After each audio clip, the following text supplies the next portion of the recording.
こんにちは。今回は BMPT を解説します。早速だが BMPT ってなんだぜ。BMPT は別名ターミネーターと言われている車両で、戦車を支援するために作られたロシア製戦闘車だよ。どんな兵装を持っているのぜ。まず武装から解説するよ。武装は 2A4230mm 機関砲を連装しており、この機関砲は毎分300発程度の低速発射モードと、毎分800発の高速発射モードに切り替えが可能だよ。30mm 弾は鉄鋼弾、榴弾を使用でき、地上系走行目標なら1500メートルまで、対空目標ならば2000メートルまで、地上非走行目標ならば4000メートルまで応戦可能だよ。BMPT の他に、BTR90 や MIL28、カモフ52などが装備しているね。戦車を援護するのにはもう十分そうだが、他にも装備しているものがあるのか？他には砲塔左右側面に 9M120 アターカ対戦車ミサイルを、9M120 アターカ対戦車ミサイルを装備しているよ。ロシアのヘリコプターに装備されているやつか。そうだね。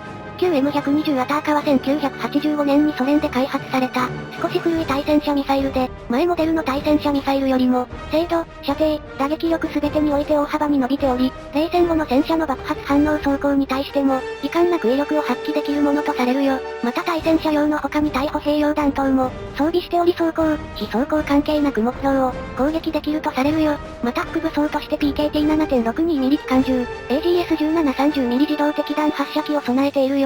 PKT はソ連時代からの伝統的な機関銃だな。AGS17 はソ連歩兵がよく使っていたやつか。そうだね。AGS17 は名前の通り敵弾を発射する銃で、アフガニスタン侵攻でソ連歩兵が、ゲリラに向けて使用し、多大な成果を上げたよ。この機関銃は全自動、半自動、5発バースト、10発バーストで射撃することができ、柔軟な攻撃が可能となっているよ。装甲はどうなっているんだぜ。車体は T90 のもを有用しているほか、車体前面に増加装甲が付けられているとともに、車体側面はゴム製ではなく金属板のスカートを装着しているよ。また無人砲塔を守るため砲塔基部は、複合装甲が取り付けられているよ。また戦車と同様、状況に合わせ、車体前面、側面、砲塔前面には、爆発反応装甲が取り付けられるようになっているよ。また煙幕も貼れるようになっており、砲塔側面に多連装発射機が取り付けられているよ。この車両は核戦争は想定されているのか？もちろん核戦争も想定されていて対放射線に加え、化学兵器、生物兵器に対しての防護装置も備えているよ。ロシア軍にしては装備が充実しているな。けどなんでこんな支援車が作られたんだ？起源はソ連時代まで遡るよ。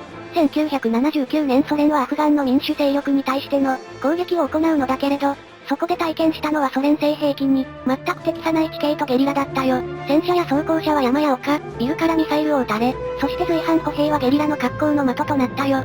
これはソ連製兵器が広大なヨーロッパ平原での運用しか想定していなかったからか。それもあるね。あと当時ソ連軍は火力を持った装甲車を保持していなかったから、そういうのも重なっているね。その後、ソ連が崩壊した後のチェチェン紛争でも、同じことが起き、強力な戦車援護車両としてロシアで開発が始まるよ。今はどんなように運用されているのぜ。まずロシアは18両の BMPT を調達する計画を持っており、2018年から配備が始まったよ。ヨーロッパ通常戦力条約に違反していないか。ロシア連邦軍は装甲戦闘車を大幅に削減することを規定されているはずだが、それについてロシア国防省は、BMPT は戦車でも兵員輸送車でもなく、条約締結の時点で存在しなかった、新カテゴリの兵器なので同条約には規定されず、報告の義務も保有数の制限もない、と声明を表明しているよ。なら現在ロシア軍で普通に運用されているのか。まあそういうことになるね。BMPT は主力戦車2両に対して、1両の割合で配備され、主に市街戦において対歩兵戦闘を行うよ。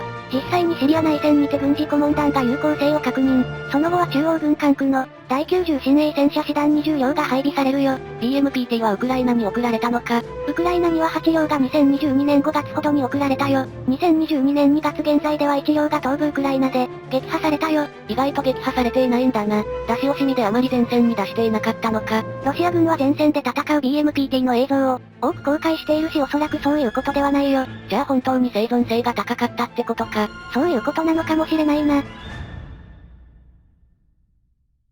今回の動画はいかがだったでしょうか？良ければ高評価、チャンネル登録、よろしくお願いします。